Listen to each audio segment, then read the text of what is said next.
Middle ઈસ્ટમાં યુદ્ધની પરિસ્થિતિના પગલે ગેસ સપ્લાય ખોરવાયો છે, જેની અસર રામનવમી સહિતના પ્રસંગો પર કરાતા ભંડારા પર પડી રહી છે। ગેસ સિલિન્ડર ન મળતા જૂના જમાનાની જેમ ચૂલા ખોદી મહાપ્રસાદી તૈયાર કરવામાં આવી રહી છે। મિડલ ઈસ્ટમાં ચાલી રહેલા યુદ્ધના પ્રભાવ હવે સ્થાનિક સ્તરે જોવા મળી રહ્યા છે। ગેસ સપ્લાયમાં ખલેલ પડતા ભંડારામાં મહાપ્રસાદ તૈયાર કરવામાં મુશ્કેલી ઊભી થઈ છે। ગેસ સિલિન્ડરની અછતના કારણે આયોજકોને વૈકલ્પિક વ્યવસ્થા કરવી પડી રહી છે। પરિણામે અગાઉના જમાનાની જેમ ચૂલા બનાવી લાકડાનો ઉપયોગ કરીને ભોજન તૈયાર કરવામાં આવી રહ્યું છે। આજે રામનવમીના ભંડારાનું આયોજન હતું, પરંતુ ગેસ સિલિન્ડર ન મળતા પરંપરાગત રીતે ચૂલા ખોદવામાં આવી રહ્યા હતા। હાલમાં લગભગ ₹70 પ્રતિ મણના દરે લાકડા ખરીદી ભોજન બનાવવામાં આવી રહ્યું છે। આ બદલાવના કારણે રસોઈ પ્રક્રિયા વધુ સમયખાવ અને મહેનતભરી બની ગઈ છે, છતાં ભક્તોને મહાપ્રસાદ પહોંચાડવામાં કોઈ કમી રાખવામાં આવી નથી। વૈશ્વિક પરિસ્થિતિઓનો સીધો પ્રભાવ હવે સામાન્ય જીવન અને ધાર્મિક કાર્યક્રમો પર પણ પડી રહ્યો છે।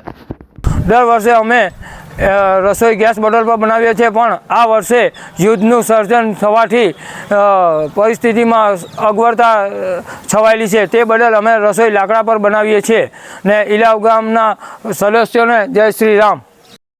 અમે ગામ લોકો વારે તહેવારે પ્રસંગે ભંડારાનું આયોજન કરતા હોય, પરંતુ યુદ્ધની પરિસ્થિતિ હોવાને કારણે ગેસના બાટલાની અછત હોય, જેથી અમે ચૂલ ખોદીને જૂની પદ્ધતિ પ્રમાણે રસોઈ તૈયાર કરી છે આજે, અને પ્રસાદીનું આયોજન કરેલું છે।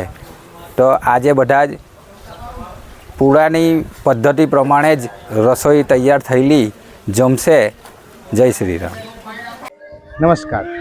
ભરૂચ શહેરમાં સર્વશ્રેષ્ઠ શિક્ષણ આપતી સંસ્થા એટલે કે પ્રાર્થના વિદ્યાલય, જેમાં બાળકોને શિસ્ત, સંસ્કાર અને શિક્ષણ દ્વારા બાળકોનું શ્રેષ્ઠ કારકિર્દીનું ઘડતર, નિષ્ણાત શિક્ષકો દ્વારા અધ્યાપન, ટેસ્ટ દ્વારા બાળકોનું મૂલ્યાંકન, સતત વાલીશ્રીઓનો સંપર્ક, અત્યાધુનિક લેબ, રમતગમત માટે વિશાળ મેદાન, વિશેષ દિન ઉજવણી, ઇતર પ્રવૃત્તિઓ, ભાર વિનાનું ભણતર, વાસ્તવિક જીવન આધારિત વાલીશ્રીઓ માટે શિક્ષણ, રમતગમતને વિશેષ પ્રોત્સાહન આપવા સ્પોર્ટ્સ ટીમ સાથે ટાઈઅપ, 11ના દિવસે સંસ્કાર સાથે સિંચનનો કાર્યક્રમ તો ખરો જ। અને હા, આ વર્ષે પ્રાર્થના વિદ્યાલય વાલીશ્રીઓ માટે વિશેષતા બહાર પાડે છે। આપ એક વિદ્યાર્થીનો પ્રવેશ લાવો છો તો આપના બાળકની 25% શૈક્ષણિક ફી માફ રહેશે, અને જો આપ 2 વિદ્યાર્થીઓના પ્રવેશ લાવો છો તો આપના બાળકની 100% શૈક્ષણિક ફી માફ રહેશે। આ યોજનાનો લાભ શિશુ 1 થી ધોરણ 10 સુધીના વિદ્યાર્થીઓ માટે રહેશે।